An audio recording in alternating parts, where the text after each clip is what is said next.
观众朋友、网友朋友，大家好，我是付天少。最近，美国《华盛顿邮报》发表了一张照片，那么这张照片呢，引起了各国媒体的热议。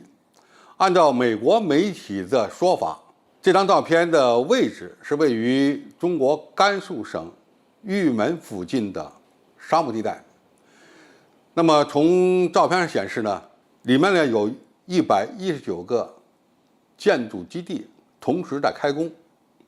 那么这个同时开工的建筑物到底是什么东西？按照美国媒体的分析呢，认为这是洲际弹道导弹的发射井。那么同时在这个区域建设100多个洲际导弹发射井，这个分析评论靠谱吗？那么从他们发表的照片情况看呢，他们圈了119个圈儿，这个圈儿的直径非常大。按比例来讲，如果是洲际导弹的发射井，这个圈儿太大了。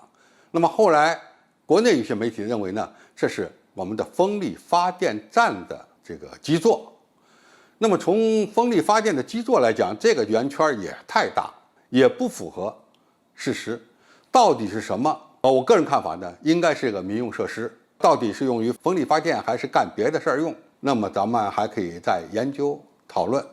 但是说它是洲际弹道导弹的发射井，我认为这种说法是根本不靠谱的。对美国媒体的一些言论，我们要做一个相应的分析和判断。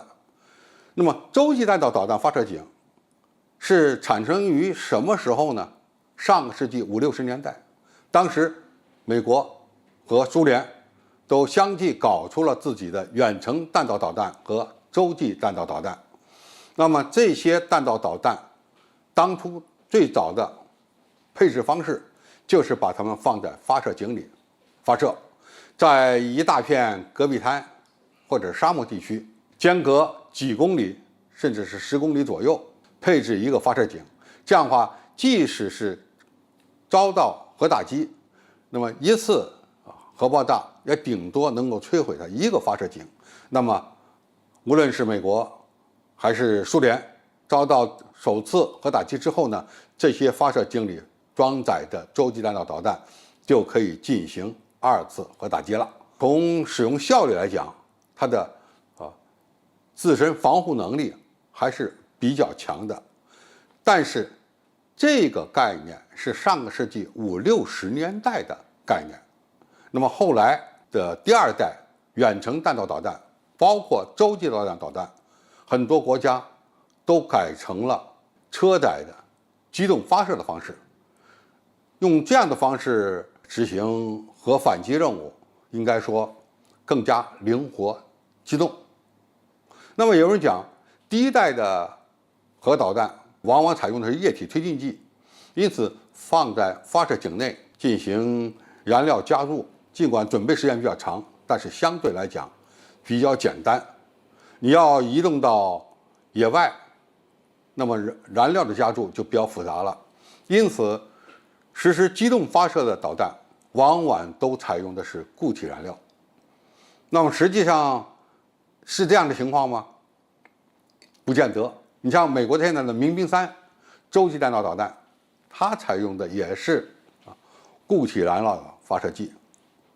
那么美国和中国以及现在的俄罗斯相比，它在洲际弹道导弹的发射方面有什么不同点？